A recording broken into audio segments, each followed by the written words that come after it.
lu subscription mahal dan lu lebih memilih untuk bajak, padahal lu makan dari situ. Tuh. Kita kasih solusi. Balik lagi, Mas Gun itu kan mulai kecapean nih ngurusin YouTube. Dan gue kenal dong sama Mas Gun. Otomatis kan sebenarnya gue bisa aja dong minta sama Mas Gun secara personal, Mas, gue aja yang jadi. Kalau gue enggak. Tapi gue kirimin CV. Gue kirimin portfolio gue.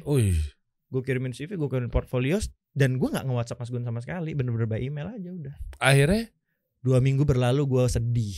Kenapa? Karena nggak dipanggil-panggil. Mungkin terlalu banyak yang nge-play. Oke. Ya kan pada tahun itu kan Mas Gun emang bener-bener naik daun banget kan. Iya, sampai sekarang sih. Maksudnya dulu tuh kayak bener-bener kayak lu mau lihat yang bagus Mas Gun lah gitu. Kalau sekarang kan udah banyak banget kan konten-kreator kan. Kalau dulu kan masih kecil lah komunitasnya. Nah itu gue lagi jalan, lagi mau nyetak kue, stiker kue buat bini gue ke Ben Hill, tiba-tiba ada telepon dari Mas Gun. Telepon lo, gue ditelepon.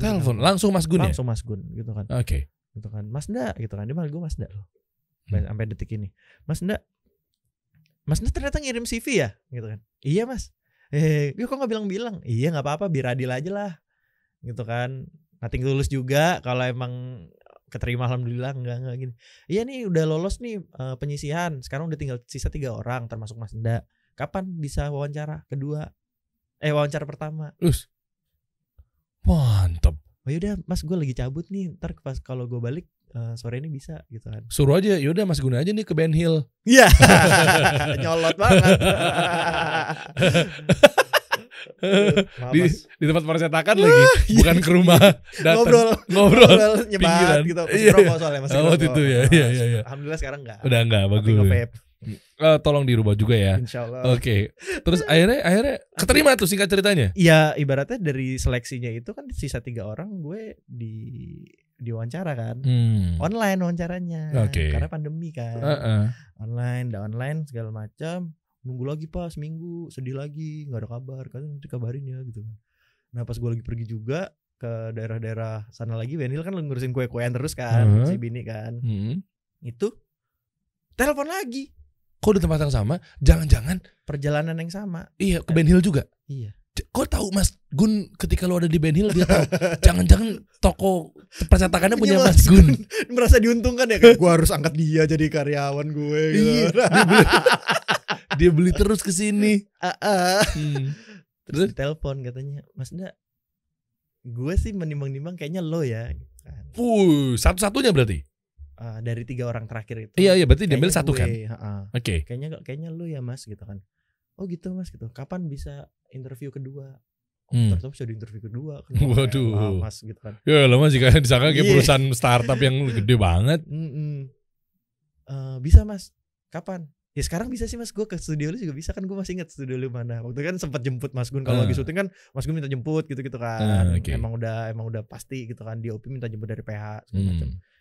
Oh gitu, ya udah boleh deh kesini aja main ke studio. Terus gue main gitu kan, terus habis itu ya udah akad aja di situ. Ya udah deh bener lo aja. Pertanyaan gue, apa sih tips and triknya buat teman-teman yang memang dirasa-rasa pengen menjadi DOP profesional atau mungkin ngebangun PH atau mungkin kan banyak ya perusahaan-perusahaan pengusaha-pengusaha yang bikin PH misalnya, agar nantinya mungkin bisa dapat share juga, kepilih, minimal diajak deh, minimal lolos deh, minimal keterima kerja deh atau apa lah. Apa portofolio apa yang lo kasih? Bocorin dong. Apa ya, kalau dari gua pribadi ya, gua tuh emang alhamdulillah manusia pilihan Allah ya, yang bisa menerjemahkan secara visual apapun itu gitu kan. Gua orangnya visual banget. Ya kan, gua suka nonton film, pokoknya gua suka visual deh, kayak suka sama artwork dan segala macam. Makanya gua terjun kan ke sini kan. Nah, itu apa ya, lebih ke ya pasti paling standar tuh mulai aja dulu. Bener gak? Iya. Paling standar mulai aja dulu. Karena gue percaya ketika lu gak mulai, lu gak akan bisa sampai kemana-mana. Itu yang pertama. Dan lu gak bisa evaluasi lu ada di tahap apa ketika lu mulai lu ngonten, lu paksain konten, terkurasi tuh skill-skill lu tuh jadinya. Kayaknya gue lebih naik, lebih upgrade gitu kan. Pokoknya intinya jati diri lu akan ketemu di saat lu sudah mulai. Dan jangan pernah takut jelek, jangan pernah takut fail, jangan pernah takut video lu sampah, karena semua sampah pada waktunya. Iya lagi. Dulu gue pertama kali bikin video wedding ya gue nonton sekarang ya gue ketawa. Sama seperti gue kalau dengerin rekaman gue opening siaran waktu gue jadi penyiar radio di beberapa belas tahun yang lalu. Betul. Hancur banget men. Iya. Nyapanya kadang kayak lebay ya. Halo. Men, come on. Gak usah seperti itu. Gak usah gitu. Tapi juga. Kan ketika Anda tidak berada di posisi itu pada saat itu, Anda tidak akan berada di sini. Ya, masya Allah. Saya Ya, juga itu. saya lebih berpikir kayak gitu, kayak dulu gue bikin nih, menurutku bagus, tapi gue dicaci maki sama orang. Apaan sih videonya nggak jelas, ginilah gitulah, gempa bumi lah, apalah, point of interestnya nggak ada. Ini lu ngapain lu pakai lensa kayak gini, ini noise banget segala macam. Tapi ketika gue tidak dikasih kritik yang seperti itu, kan gue nggak tahu sampai sekarang gue bisa seperti ini. Tuh. Dari videografer ya, dari wedding yang mana jujur deh teman-teman wedding ya, atau mungkin lo yang lu dulu pakai vendor wedding nggak? Iya, pakailah. Pasti teman-teman wedding ya kebanyakan itu mengabaikan konsep dari kayak komposisi dan segala macam. Yang penting udah sikat aja, ada momen sikat gitu kan. Gue nggak bilang itu jelek, ya kan. Cuman lebih bagus lagi ketika semua itu dibikin boardnya dulu loh. Gue kalau bikin wedding ada boardnya. Oke. Tapi kan gue untuk sampai situ kan gue dulu ya jadi orang yang kayak wah aduh itu sikat. Ada kejadian di situ lagi sikat lagi, ada bahannya di situ mulu, nggak ada yang lain gitu kan. Berarti bener ya hashtag mulai aja dulu Tokopedia tuh. Wah itu kuat banget sih. Tolonglah Tokopedia, masuklah ke sini. Iya. Biar kayak podcast sebelah ya Pak. Ini kan udah ada nih time code-nya nih. Betul. Sama nih. Udah ada dong. Tokopedia tolong dipertimbangkan. Tolong dong. Kalau lu nggak mau masuk, gue panggil Shopee. Diadu. Jadi gitu. Kalau dari gue itu tadi mulai aja dulu. Yang kedua jangan pernah takut dibilang jelek, karena semua akan alay pada waktunya. Semua alay pada waktunya, bukan akan alay, tapi semua akan bagus pada waktunya. Itu bener sih. Gitu kalau maksudnya lo banyak belajar deh ketika lo coba mulai ayo apalagi nih, karena memang tadi gue bilang lo tahu nanti mana yang pertimbangan ketika ini ternyata gue udah nggak works lagi pakai kayak gini loh. Ini lo kurasi akan sendirinya nantinya. Salah satu bentuk kurasinya kayak gini Pak. Gue kan dulu videografer, terus akhirnya gue mencoba untuk ngedipi, tapi yang ngedipi kentang gitu kan, maksudnya bukan ngedipi yang kayak iklan-iklan TVC gede segala macam gitu kan. Tapi kan itu kan terkurasi sendiri. Gue ternyata gue kalau wedding kurang interest. Kok gue nggak bisa ngebangun momen, gue cuman nge-capture momen, gue nggak bisa membuat momen. Sedangkan gue tuh pengennya buat momen. Oh ya udah deh, gue iklan. Kalau iklan kan enak nih. Gue mau framingnya dari sini, gue setup dulu lampunya gini, nanti blockingnya gini segala macam gitu kan. Pakai kamera, ya kan. Tapi terkurasi lagi Pak, ternyata gue bukan DOP. Ternyata gue sutradara, lebih nyaman jadi sutradara. Gue nulis naskah, gue bikin director's treatment namanya. Jadi setiap scene gue breakdown shotnya itu pakai lensa apa gue maunya. Terus nanti movementnya gimana, mau ke kanan, mau ke kiri gitu kan. Nah ini kita bahas aja sekalian gimana? Boleh. Ya udah coba, apa sih yang dilakukan oleh sutradara atau DOP ketika kita mau bikin video campaign, advertising atau apapun itu? Dari mulai penyiapan kameranya, lightingnya, atau mungkin lu punya cara-cara lain. Lu sukanya disebut sebagai apa? Gue gak mau beda fitur nih misal. Gue maunya coba pakai tutorial aja langsung. Apa seperti apa? Intinya jadi dalam 60 detik atau cut down 30 detik atau apapun itulah bentuknya. Boleh gak kalau gue ngomonginnya konteksnya nih konten-konten gue? Boleh. Konten gue kan ya termasuk film ya. Boleh. Nanti lu juga kasih tahu juga gimana caranya bikin videonya yang misalnya tanpa musik. Bisa juga banget. serius. Bisa banget. Maksudnya gue suka banget nih. Kalau ditantang tuh gue suka. Iya makanya. Boleh nggak buka YouTube gue? Nah coba buka. Tapi di mute ya, soalnya masih ada musiknya. Boleh. Kita doain aja semoga dia cepat dapat taufik dan hidayah. Di itu bener Gondrok yang ini. Lu buka channelnya deh Pak. Itu channelnya. Lu buka channelnya. Ini. Yang video nih yang Legend 5i Pro nih. Ini. Nah, kita lagi kontrak juga nih, brand ambassador juga. Sama nih. apa? Sama Legend. Sama Lenovo ya. Lenovo ya. Kalau ini apa namanya? Gak mau disebut, baru nyebut Lenovo. Ini bacanya Pak. Saya tahu Pak. Tahun lalu. Yang ini tidak diperpanjang. Yang itu Lenovo Pak. Gitu Lenovo. Bisa. Legend 5i Pro. Ya. Kalau ini kan tadi ini kan tahun lalu. Yang ini tidak Oh diperpanjang. gitu. Nah, ini boleh ya? Boleh. Gua di sini mencoba untuk soto ya, nge-breakdown. Boleh. As sutradara. Boleh dibuka nggak? Boleh aja, klik aja. Ini lo yang bikin sendiri. Nah, Oke. coba di mute aja Mas, Masih ada Coba. musiknya Mas. Iya. Astagfirullahaladzim. Mantap, gue demen nih. Ini nih, dia paham nih mengenai begitu bener. Ternyata lu ngaji juga kemarin sama Ustadz Khalid Basalama gitu Iya. ya. Nah, kita doain aja teman-teman ya. Oke, Pelan-pelan lanjut. kan namanya tabayun, Pak. Iya, pelan-pelan. Tabayun lu nanya ke gue dong. Iya benar. Kan tabayunnya waktu itu Waktu itu lu nanya ke sana. Iya. Lu tabayun satu. Lo tabayun ke beliau, bener gak nih Ustadz saya dapat hukum begini gitu ya. Oke, nice. Gitu, Pak. Cuman ya kan pelan-pelan. Ya. Oke. Ini gimana nih? Coba play. Gimana nah, coba? jadi kan Ini kalau enak banget di colornya. parah ya. Parah. Makanya syuting 4 hari, Pak. Ini enak banget. Gua sampai diem loh, skip loh. Coba full screen. Speechless loh gua. Dan Coba kita full screen. produksi selalu 4K. Dan 10 bit. 10 bit itu kekayaan warnanya bisa sampai 1 miliar warna. 10 kok 10 bit? 8 bit kali. 10 bit gue. Gue kalau produksi selalu 10 bit. Oh iya. Bahkan kita sempat ini yang sebelumnya yang GH5, GH6 itu gue malah shootnya di RAW. Oke. Jadi kayak gue sekalian coba fiturnya, sekalian gue aplikasi. Nah, coba lo jelasin secara teknis proses dari ini. Gue gak ngerti bahasanya awam atau gimana. Pokoknya mau mood boardnya ke storyboardnya ke storyline-nya tuh apapun itulah. Apa yang harus dibutuhkan, kameranya gimana sehingga dapat hasil yang ini apa sih namanya video review ya apa sih? Video review lah. Video review ya. Review ya. Bisa dipakai buat Pak. Tutorial. Nah, ini uniknya gue ya. Rekomendasi laptop Sanggar untuk DaVinci Resolve. Karena ini judulnya adalah ada di bawah sebenarnya judulnya itu kita lagi bikin series, ini salah satu series kita yang baru, nanti akan ada beberapa episode. Judulnya apa? Hijrah ke DaVinci Resolve. Wah, gokil. Lu mau jalan sama DaVinci Resolve juga dong? Ya siapa tahu dilirik. Tapi gue suka deh. Gue boleh bukan kritisi bahkan, gue boleh menyikapi. Boleh dong. Dari sudut pandang copywriter sama marketing. Boleh. Dia udah memenuhi syarat. Gue nggak tahu lu mungkin tahu atau belajar atau nggak sengaja. Rekomendasi laptop Sanggar untuk DaVinci Resolve.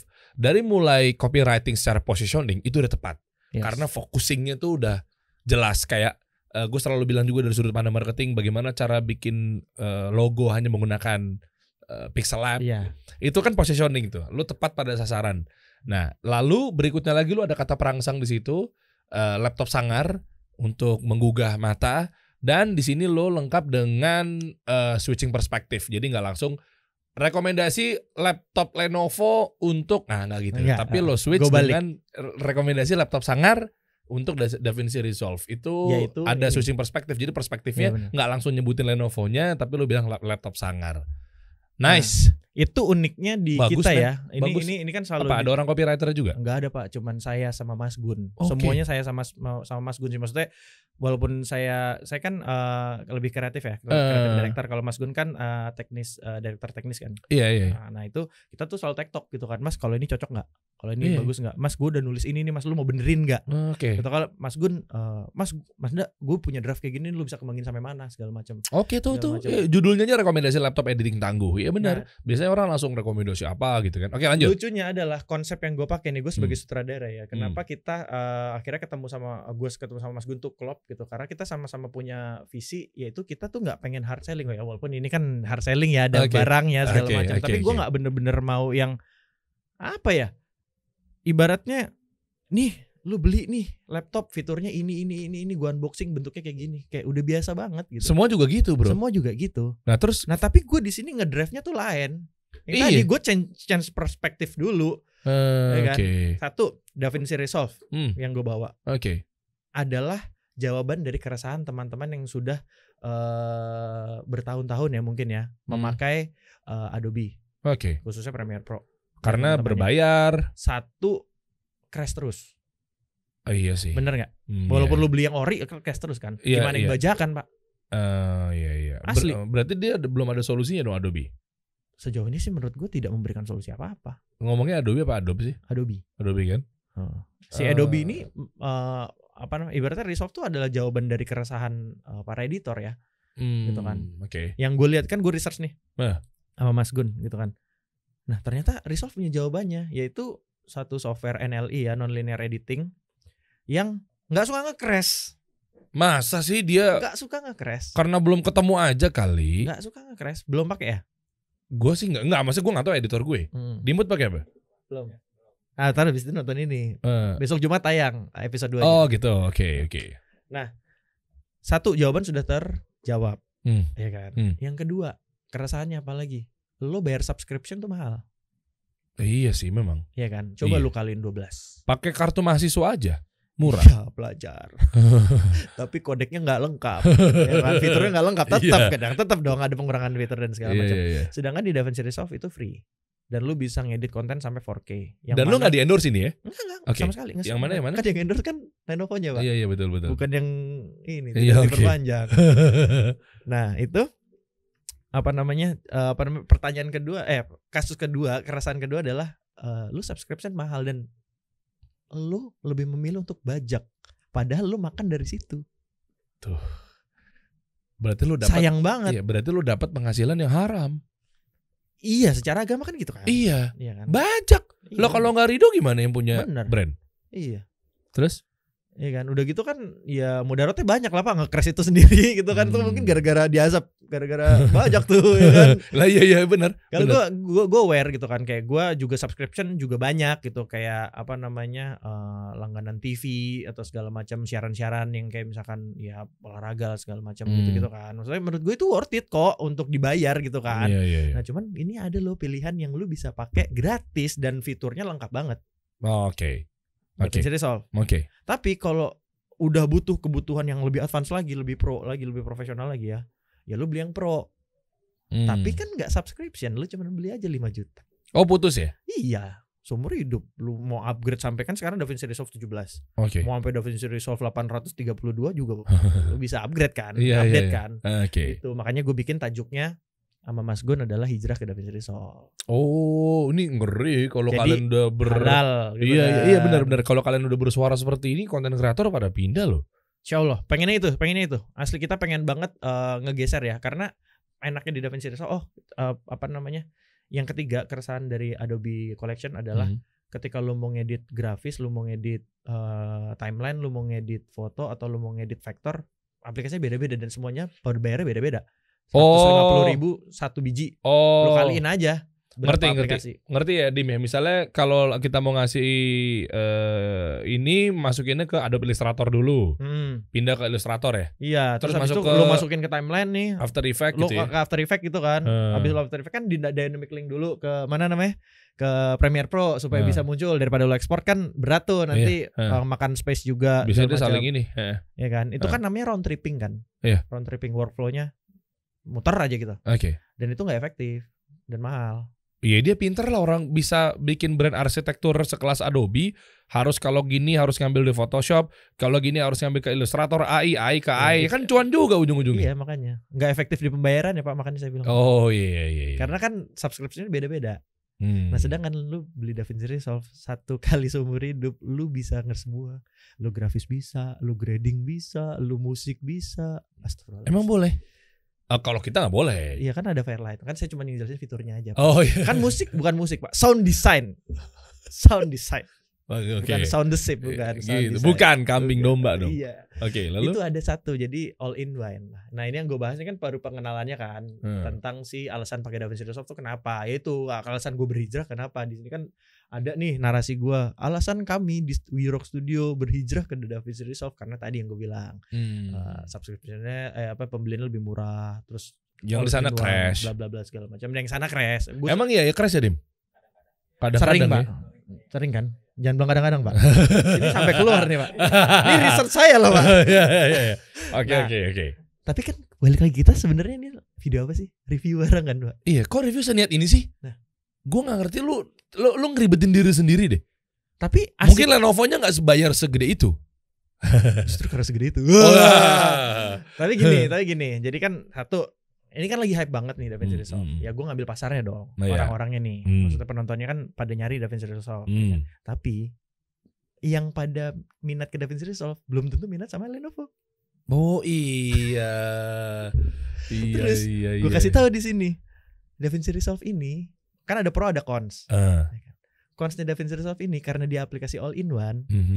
Ini aplikasinya berat. Kalau dijalankan di laptop kentang. Tapi kalau Anda punya budget lebih, Anda pengen beli laptop dengan kualitas yang sangat bagus, Anda bisa beli, yaitu Lenovo Legion 5i Pro ini. Aja. GTX RTX 3070. Ini GPU terkencang. Oh gitu. Dia kan ada namanya TGP. TGP itu total graphic power. Semakin besar power yang dibutuhkan VGA itu ya semakin konsumsi daya semakin gede, semakin bagus, semakin kencang lah intinya. Oke. Ini 145 watt. Padahal kalau di PC aja tuh kayak 110 watt segala macam. Ya ini kayak flawless lah. Nah itu dia baru gue masukin tuh. Oh rapi sekali Anda bikin storyboard ya. Bisa begitu ketemu Lenovo. Gue lagi merhatiin nih. Gue suka gue berangkat juga dari orang advertising ya. Jadi kalau story-story yang seperti itu dengan masukin begini, angkat keresahannya begini, harus ada keresahan dong. Iya, dari keresahan. Iya, dari keresahan kan. Begini, ini ketemu kesini, inline kesini, ternyata banyak juga orang yang belum tentu pakai Lenovo. Iya. Karena saya pun juga nggak pakai Lenovo kan. Nah, tapi dengan ada seperti ini, waduh, oke juga nih kayaknya. Ternyata untuk pekerjaan yang lotnya seberat ini, Lenovo bisa lo ngeluarin produk ini yang barunya. Ini paling baru. Baru lo kalau gue nggak salah ya, kayaknya belum di Indonesia deh. Speknya apa? Prosesor apa? Masih Gen 11, cuman udah yang high performance. Udah Intel i7. Tapi belum i9, cuman i7 yang i7 yang ini udah oke. Iya, udah oke. Gen 11 800H. Pinter tuh palanya tuh. Oh, palanya pinter. Makanya ini ini gue jelasin juga, Pak. Kalau orang kan nge-review barang kan ya udah cuma disebutin spek. Kalau gue enggak, gue sebutin kalau di editing lebih penting GPU apa CPU. Dan di sini gue jelasin di belakangnya ya penting dua-duanya. Kalau GPU buat rendering, kalau CPU buat playback. GPU buat apa? Rendering. Wah, saya kemarin dibohongin dong, beli GPU katanya buat pijet. Saya nggak ke situ sih Mas. Lah bener kan? Iya bener. Minyak terus urut jadi kebayang yang awalnya hijau jadi kuning Mas. Saya pikir saya dibohongin. Terus gini. Oh iya, mana nih? Iya kan, bukan buat render. Katanya Masna buat render nih. Buat render Pak. Kan nunggu render lama kan kalau GPU-nya kentang ya kan pakai GPU yang itu pakai. Pegel ya. Oh iya, oke. Saya smoothnya masuknya di situ Pak. Jadi lebih ke kita cari pasarnya pasar yang orang-orang tertarik sama sinematografi dulu, editing, produksi, post produksi segala macam. Baru kita masukin brandnya. Jadi bukan brandnya di review bukan, tapi kita kasih tutorial. Gitu tuh, triknya tuh teman-teman. Terus baru masukin. Iya, sama lah kayak konten-konten bapak yang jualan baju muslim segala macam. Gitu kan sama kan. Rapi alus gitu ya. Oke, gitu. Ini tips and trick loh guys, karena konten kreator di luar sana tuh kadang fitur-fitur banget. Tapi gini bro, ada juga loh penontonnya fitur yang memang ada. Memang mindsetnya fitur. Ada. Coba lu geser ke belakang pak. Di time code yang kiri lagi. Yang kedua. Nah dari situ. Mana enggak kayaknya maju deh. Coba. Taruh sebentar. Coba. Habis intro deh pokoknya. Intro dulu. Nah ini kan hijrah ke DaVinci. Keren hashtagnya hijrah ke DaVinci Resolve. Oke. Mana sih? Karena habis ini. Ini shotnya siapa yang ngambil bro? Mas Gun. Dan by request gue. Oke. Gue butuh gambar yang ada RTX sama i7-nya. Gue butuh gambar ininya, dari tulisan Legion-nya. Gue butuh portnya gitu-gitu. Terus ada naskahnya di naskah. Ada semua ya? Ada semua tulisan. Gue bikin. Nah sebentar habis ini set bumper gue kan. Bentar dulu. Set. Tadi keresahan lo apa Pak? Ada orang yang fitur banget. Iya. Ada orang fitur banget gimana Stop. dong?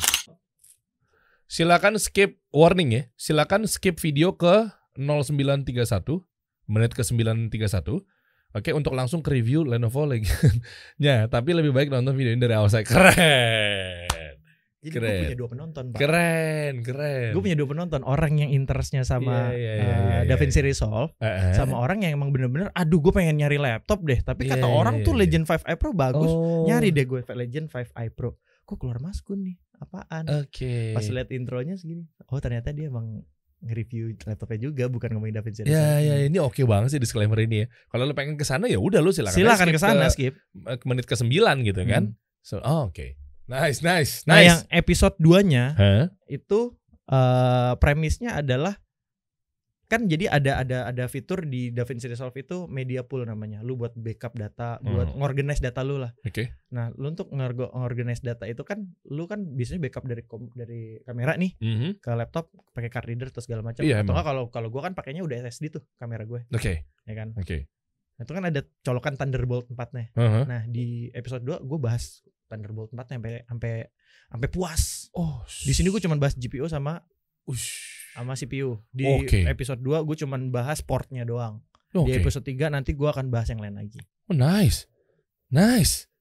Satu produk. Jenius juga nih anak deh. Iya, gue tulis kayak gitu segala macam ya. Pokoknya intinya gue di sini mau ngasih satu ilmu, Pak. Iya gue dong. di sini mau berbagi sama Mas Gun tuh ya siapa sih yang gak niat berbagi kalau udah bikin beginian kan. Oke. Dan yang kedua ya tetap objektifnya adalah cuan. Iya. Brand itu tertarik banget ternyata sama kami gitu kan. Karena satu, gambar bagus. Iya dong, itu keren banget tadi gambar bagus gitu kan. Kamera pakai apa? Ntar kita jabarin dong. Bisa. Boleh banget. Ya udah, coba nih alurnya kayak gini, oke. Ya udah itu dari penulisan naskah, objektifnya ya. Objektifnya gue menulis sama Mas Gun itu bikin video review tuh ternyata seperti itu gitu kan. Nah, kalau produksinya tuh biasanya kita 4 hari.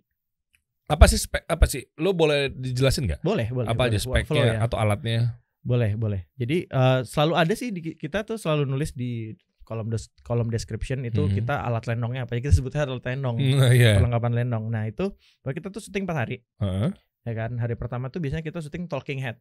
Oke. Ya kan? Jadi naskahnya dibaca dulu semuanya. Oke. Kita shoot tuh yang di depan tuh tadi dia Mas Gun lagi ngomong di sebelah laptop gitu kan, laptop gitu kan. Mas Gun ngomong tuh yaudah tuh sampai habis. Nah, tapi di naskah gue itu kan udah ada tuh. Nanti pas Mas Gun ngomong ini B-rollnya produknya yang nunjukin port. Pas Mas Gun ngomong ini produknya yang nunjukin stiker RTX sama Intelnya segala macam. Nah, itu hari pertama tuh talking head. Nah, hari kedua baru product shot.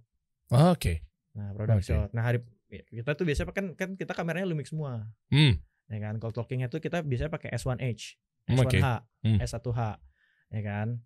S1H. Nah, nanti kalau product shot kan biasanya kita pakai lensa makro atau mungkin kita rigging ke gear kayak slider yang elektrik kan tuh nggak boleh berat payloadnya ya, atau mungkin gimbal segala macam itu kita pakai kamera yang lebih kecil yaitu BGH1. Itu cinema kamera dari Lumix juga. Itu back box, kameranya box doang. Oh iya. Nggak ada layarnya harus attach lagi. Terus lo previewnya gimana? Harus attach layar lagi, harus di rigging. Kan biasa kita kan anaknya kalau bisa susah kenapa harus gampang. Iya benar. Kalau syuting, kalau bisa kamera rignya segini kenapa harus segini gitu kan? Iya. Kan buat narik perhatian juga ketika lo masuk ke dalam wedding misalnya. Nah, ini ada satu terselubung lagi tapi belakangan itu. Itu udah hari kedua product shot, hari ketiga biasanya kita sketsanya. Oke. Sketsanya. Nah, sketsanya kan lumayan banyak nih biasanya. Itu bisa 2 hari biasanya. Ngapain aja tuh di sketsa? Ya kayak misalkan yang tadi yang gue bilang kita mau mengadegankan memori jatuh. Ya kalau di studio aja biasa aja kan. Kita ke puncak, kemana? Ancol gitu-gitu. Kita bikin, maksudnya kita nge-build story-nya yang bener-bener ya relate sama kehidupan, nggak cuman ini doang. Kalau yang di episode 2 besok nih gue bocorin juga gitu kan. Pasti kan tayangnya duluan gue nih daripada Iya, bisa jadi. Bisa jadi kan. Karena di tapping gitu kan. Nah, itu tuh ada satu fitur di DaVinci Resolve itu untuk auto sync. Jadi misalkan nih kita syuting pakai 3 kamera. Ya kan, pakai 3 kamera, terus mic-nya kan satu-satu. Kalau di film kan gitu. Gue pakai clip on, lu pakai clip on. Iya dong. Atas masih pakai boom lagi. Iya. Dan itu buat ambil ambience ya. Iya, data suara lu sama data suara gue kan kepisah. Nah, kalau misalkan editing biasa ada 3 kamera, lu pusing kan? Numpukin satu-satu terus lu lihat waveformnya terus lu pasin. Aduh, udah pas belum ya? Tuh. Iya lah, mesti ketemu banget ini ujung sama ujung ini gini. Ngesing. Ngesing. Ya kan. Nah, kalau DaVinci Resolve itu ada auto sync. Hah? Langsung gabung gitu? Ya sebenarnya kalau nggak salah di Adobe juga ada sih, cuman nggak se-advance di Resolve. Terus Resolve tuh lu ngedrag semua data lu ke dalam satu bin, terus lu auto sync, itu tuh kayak langsung jadi, langsung ibaratnya lu tarik ke mana namanya, ke timeline. Langsung edit gitu, itu langsung ke replace audionya pakai audio yang bener, audio yang lu rekam tadi. Langsung kayak automatically block gitu langsung. Iya, dan itu kan gua adegankan kan ketika Mas Gun ngomong di naskahnya adalah harus lo insert tuh. Itu kan harus ada insertnya kan. Iya. Insertnya. Nah, gue bikin insertnya. Gue lagi ngobrol sama equipment manager gue si Riri. Adegannya adalah itu tadi. Kan pokoknya ngomong, intinya multi camera production yang mana itu syncing audionya bakal repot banget, ditambah lagi ada boom segala macam. Nah, itu kan ribet. Ya udah gue bikin aja adegan. Naskahnya simpel kok gitu kan. Sorry Mas, kan lagi duduk gitu kan. Sorry Mas, kayaknya ini meja saya deh. Jadi ruang meeting gue sulap jadi kafe. Oke. Lo kan lihat. Oke. Gue kasih lampu filamen gitu-gitu. Oke. Terus kasih bangku meja bulat gitu kan. Permisi Mas, kayaknya ini meja saya deh. Ah, meja emas. Orang ini meja saya. Mas, saya itu lagi janjian sama cewek, namanya Riri. Loh, saya juga lagi janjian mas sama cewek, namanya Nanda. Lah, saya Nanda. Lah, saya Riri. Idih, masa saya janjian sama cowok? Dari kalau Ririnya bentuknya kayak mas, mendingan saya janjian sama Anggun. Terus Mas Gun dari belakang kayak, itu nama asli saya. Oke. Paham kan? Iya. Nah, untuk mengadegankan seperti itu kan, gue kayak syuting film pak. Retake. Anda niat sekali ya. Tapi kan outputnya orang jadi pleasing. Orang jadi pleased. Iya. Ya kan. Dan ada satu lagi. Apa tuh? Buat bahan gue jualan sebenarnya. Apa? Objektifnya. Ketika ada calon klien gue yang nonton YouTube gue, entah secara sengaja atau nggak sengaja, mereka kan jadi lihat, gila ya, ternyata mereka kapabilitasnya sampai seperti ini. Baru mau ngomong gue, capable banget nih pasti ini orang. Berarti kalau ngerjain campaign gue, mereka pasti bagus. Kredibel banget tuh, apa sih gitu? Iya. Gue nggak mau yang biasa-biasa aja. Oke. Sama halnya dengan orang-orang atau influencer di luar sana, ketika lo mau produksi yang total, itu akan memudahkan juga nantinya terima endorse lebih berikutnya. Ya kan, jangan cuma sekedar story. Bener nggak? Iya bener. Makanya gue lebih memilih untuk kualitas daripada kuantitas. Mantap. Walaupun uangnya lebih banyak yang kuantitas pak. Iya, gak bisa dipungkiri gitu iya, kan. Memang Cuman iya. ya itu idealis ya, balik lagi gitu kan. Gue nyamannya bekerja di zona gue di situ gitu loh. Kenapa gue harus jadi content creator yang setiap hari ngupload tapi nggak jelas. Oke. Segala macam. Itu coloring gimana bro? Warna dan lain-lain itu gimana? Kita pakai colorist. Iya. Iya, kita punya colorist di kantor. Oh, berarti bukan lu yang ngerjain editing mah, bukan video editor doang yang ngerjain. Kita round tripping pak. Oke. Di sana pak. Jadi ada studio editor. Studio editor gue ini ngerjain nih offline-nya nih. Ya, makanya gue bilang offline-nya seminggu, online-nya seminggu, 2 minggu. Kita nyusun editing. Dari hari pertama syuting kan Talking Head langsung udah disusun, ya kan. Terus abis itu nanti insert masuk tuh di hari kedua, hari ketiga, hari keempat, segala macam. Udah jadi nih, ya kan, dihalusin biasanya. Itu kan editor gue. Terus biasanya dihalusin sama gue sama Mas Gun. Kayak misalkan ada cut yang aneh, cut yang jelek, atau mungkin ini nggak perlu nih, kurasi. Ya, kurasi dulu kan offline kan, kurasi dan segala macam, bla bla bla bla bla bla bla. Jadi di coloring sama colorist gue. Oke, enak banget loh. Geser. Tapi dari lampunya pun juga udah proper kan? Udah, kita kan fix in kamera, not in post. Oke. Ngerti kan? Kita apa aja? Lampunya apa aja? Lampu Godox. Berapa lampu total? Kayaknya ya. Coba gue cek dulu di IG gue. Kalau lama nggak usah, Pak. Enggak bentar doang. Bener. Maksudnya kalau di IG gue ada, kan gue tuh sering ngepost ini loh Pak, apa namanya, BTS. Oh, BTS. BTS gitu. Ada sih tapi lama lah. Ya udahlah. Pokoknya satu lampu itu mungkin ini nanti bisa minta tolong editor lu munculkan di sini. Ya boleh.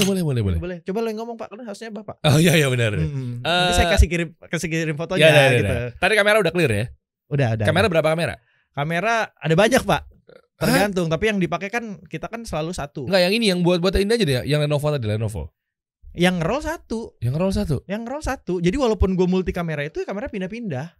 Oke. Kita nggak main kayak gini. Karena apa? Kalau kayak gini tuh susah kan. Kalau gue satu orang tuh lampunya kayak khusus. Oh iya. Hairlight, rim light. Oh iya. Ya kan. Terus habis itu lampu. Iya, lampu lo pakai apa? Lampunya Godox. Berapa lampu total di depan itu? Set kalau untuk key light biasanya satu. Kalau untuk video apa produk review gitu tuh, itu tuh gimana sih cara settingnya? Ini aja deh yang Mas Gun aja deh, yang si Mas Gun Talking Head ya. Itu. Coba boleh. Di pertama ya? Ya di mana aja sih sebenarnya sih pas beliau lagi ngomong pas ini. White. Nah gini, ini kan Mas Gun nih ngomong. Ini kan key light dari sini nih Pak. Iya oke. Ya ini kita pakai Godox SZ150R. Oke. Itu lampu Godox seperti ini, COB juga, chip on board, tapi RGB.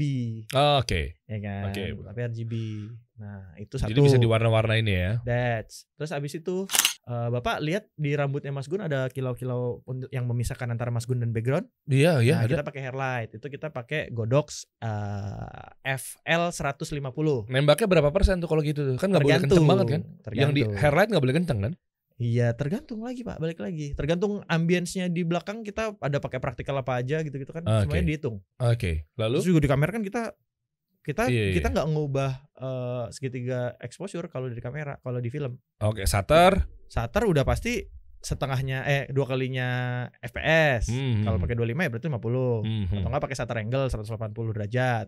Ya kan? ISO udah pasti pakai base karena kan gue syutingnya pakai vlog, pakai logama profile. Oke. Ya kan? Terus abis itu aperture ya menyesuaikan. Berapa bukaannya? Ya kalau misalkan talking head kayak gini paling ya 2,2 1,8. Buat ngejar? Buat ngejar ya edge-nya aja sih kayak lebih clean aja, sama belakangnya kan jadi distract kan. Jadi apa sih namanya? Blur gitu ya? Iya, ada shallow depth of field. Oh, enggak bokeh juga ya? Iya, bahasa umumnya bokeh lah ya. Kan enggak semua, tapi intinya tuh enggak semua film atau syuting tuh harus bokeh. Nah, itu dia yang susahnya jadi sinematografer gitu. Coba deh Bapak nonton Avengers deh. Iya, enggak bokeh juga sih. Nonton enggak Avengers? Yang awal-awal, sekarang udah udah enggak nonton nih kita. Udah nonton saya. Kalau saya kan cuma breakdown karena hai. Iklan deh. Iklan yang tanpa musik tuh yang udah enggak ada nonton TV lagi. Oh, yang di YouTube. Iya, ada. YouTube. Kayak apa Snickers. Iya, Snickers. Itu, Enggak bokeh kan? Enggak tergantung storytelling. Itu kan DP yang berperan. Kalau itu sinematografer, kalau cuma videografer pasti nggak mikirin. Tapi kalau DP dipikirin, kenapa di belakangnya harus kelihatan? Kenapa harus di blur? Nah, ada lagi kayak misalkan gue mau ngambil mata nih, lagi baca gitu, dia mau ngambil extreme close up gitu kan ke mata. Kalau lu nonton di layar HP terus pakai f-nya misalkan 2,8 gitu kan, itu kan beda nih jauh antara satu mata. Itu kan yang satu ngeblur banget. Ngeblur banget pasti. Lu kalau nonton di bioskop pusing. Nah di bioskop itu biasanya yang ada shot-shot kayak gitu, itu pakainya f11, f16. Tapi ISO-nya kameranya mempunyai pengaturan ISO tuh dual native ISO biasanya. Berarti ISO-nya kecil dong? ISO-nya digedein. ISO-nya malah digedein ya? Digedein tapi ada teknologi dual native ISO ini. Jadi nggak noise? Ada 2 stop, nggak noise. Kayak di Lumix ada. Jadi kan base ISO itu kan 640. Kalau di vlog ya, vlog gamma profile. Nah, dual native ISO itu di 4000. Jadi 4000-nya balik lagi ke clean. Tapi kan kita konsekuensinya kita jadi bisa nutup aperture. Iya, kan? aperture jadi ditutup tuh. Maksudnya jadi gede, makanya 11 kan lo. Iya, jadi bisa ngefokusin dua ini kan jaraknya kan. Iya, makanya tadi gue bingung ketika f lo tinggiin, terus shutternya lo. Shutternya tetap. Sorry. ISO. ISO-nya lu turunin gelap banget tuh. Tinggiin ISO-nya. Iya. Gitu, tapi kan kita jadinya dapat bahan yang enak tuh. Ada juga kalau Bapak mau browsing di ini saya tuh kan ada lagunya, Pak. Nah, nonton sendiri aja ya. Editornya aja ya. Oke, lengkap banget, Bro. Udah, ini kan lampu di atas si Godox FL. Oke. Ya kan. Terus habis itu Bapak perhatikan itu di belakang kan warna biru ya, background. Lampu saya. Lampu saya kan ada warna biru tuh background tuh. Yang itu, mana sih? Belakangnya tembok. Tembok sini? Yang kiri nih? Iya, ini di tembok belakangnya Mas Gun tuh kan biru nih. Padahal kan aslinya kan temboknya tuh abu-abu kayak gini. Iya, tembak lampu dong. Iya, gue tembak lampu. Itu pakai Godox TL60. Bukan kayak gini nih. Yang tube GVM. Bukan. Oke. Saya sponsornya Godox soalnya. Oke. Tetep ya. Oke, tembak ke sana. Tembak ke tembok. Nah, kenapa? Nah, itu harus dipikirin juga sama mungkin DOP sama sutradara sama orang-orang produksi lah, orang art segala macam. Kenapa gue akhirnya memilih untuk ngecat tembok studio gue warna ungu. Warna ungu lagi. Abu-abu. Karena biar bisa ditembak. Bisa ditembak warna. Kenapa nggak putih? Putih nggak bisa. Putih jadinya malah nyeplok. Oh iya benar, setuju gue. Ya kan. Kalau hitam juga susah. Abu-abunya abu-abu semana nih, Bro? Segini bisa, segitu bisa. Pokoknya intinya jangan pure putih atau hitam. Itu salah satu tips juga. Oke. Jadi studio gue warnanya kayak gitu. Iya. Di rumah studio gue gitu, cuma nggak based on data dan teknik. Gue masuk ke abu-abu aja. Di rumah, yang di studio rumah ya. Nggak ada referensi, cuman preferensi. Iya, bener. Makanya pas ketembak kok enak banget. Iya gitu. Tembak lampunya tuh enak banget. Kayak misalkan lu putih, tapi putihnya agak kebiruan, gitu juga enak di tembak lampu. Enak ya. Di tembak lampu tungsten yang warna agak coklat-coklat, gitu enak gitu kan. Tapi kalau putih mah, ya udah cuma nyeplok aja gitu. Iya bener, bete gue tuh kalau putih tuh. Itu kita pakai TL. Nah, lu lihat di sampingnya Mas Gun nih. Ini ada rim light ya. Iya itu. Ada rim light yang misahin di antar si subjek sama si background. Biar tembak ke shouldernya berarti kan? Iya, biar nggak kayak tempelan jatuhnya. Gitu kan. Nah itu pakainya adalah YC Union, YC Onion. Oke. Itu tube light juga cuma 30 cm segini. Itu ditembakin ke sini. Oke. Nah terus yang atas tuh ada ungu tuh kalau lu nggak? Iya ungu pojok kanan. Ungu pojok kanan. Itu kan sebenarnya si biru sama ungu ini kan color corporate-nya si Legend 5i Pro. Oh, dibikin color identity. Gue nggak tahu ya, sorry Lenovo. Maksudnya tapi yang gue lihat di video campaign-nya mereka pakai itu. Makanya warna ini. Makanya lo coba adjust ke situ. Jadi brand identity-nya Lenovo juga gue masukin. Dan itu pakai Godox apa ya namanya, yang kotak kayak GFM gini juga, cuman Godox dia. Banyak banget gak lah, banyak banget ya. Niat, oke. Nice, gitu. nice. Nanti kan udah dimunculin nih. Kita munculin lagi. Ada beda lagi. Apa lagi? BTS kalau gue lagi syuting. Oh, oke. Seribet apa? Munculin lagi, tolong. Enggak dong, jangan dong, jangan. Editor gue pusing ntar. Jangan, Anda banyak atur ya. Ini podcast saya. Iya bener ya. Berarti bayaran lo gede banget ya untuk DOP ya, sampai sedetail ini ya ngerjain beginian proyek. Ya oke dong berarti kan. Ya kalau kita bicara value masih apa ya namanya? Ya kan ini kan baru YouTube, Pak. Kan saya punya PH juga sama Mas Gun. Wah. Anda selalu ngejar dunia ya. Akhirat, Pak. Itu kan saya kalau ketika buat nafkah ya. Buat nafkahin istri saya. Ya kan, sayang ini krimnya habis. Sedangkan istri saya kan pramugari. Ya, Oke. Pramugari kalau terbang lagi ke Jeddah segala macam kan. Kalau jerawatan kan nggak boleh terbang, Pak. Oh iya, takutnya mengganggu ya. Iya, kan di grounded. Jadi kan saya harus beliin krim. Oh iya. Nah ini kan bagian dari ibadah saya. Gitu, Pak. Kalau nggak tuh dimarahin kali yang pertama tuh sama Om Jody. Ame muncrat ya. Kan kemungkinan bapak saya nonton besar nih. Iya benar. Ini menantunya Jody Super Bejo nih. Mantep. Insyaallah nanti beliau hadir di sini dulu. Cerita ya. Gitu. Balik lagi kita konten aja. Nah, boleh. Panjang banget loh hari ini. Makanya buruan apa lagi nih? Tutup nih. Intinya kesimpulannya. Kesimpulannya itu tadi sih udah gua bahas satu-satu sih. Pokoknya intinya ya tadi kalau tipsnya penting lo mulai dulu, jangan takut jelek. Oke. Ya kan, karena pasti jelek gitu kan, lo baru mulai pasti jelek gitu kan. Tapi kan lo akan bisa upgrade diri lo sendiri. Sama ya gue akhirnya bisa jadi seperti ini yang syutingnya bener-bener mengutamakan teknis ya. Ya kan, kayak settingan kamera dan segala macam yang tadi gue bilang, Pak. Kan kalau konten kreator lain gitu kan, ketika scene outdoor ISO-nya udah paling kecil, terus abis itu aperture-nya udah paling besar, tapi ternyata masih keterangan, shutter speed-nya aja dikencengin. Kalau kita enggak. Langsung. Enggak gitu ya. Kalau kita enggak, karena ketika shutter speed itu lebih dari 2 kali lipatnya FPS, ya motion blur jadi hilang. Coba mata kita yang diciptakan sama Allah Subhanahu wa taala. Iya. Saya gini-gini masih motion blur enggak, Pak?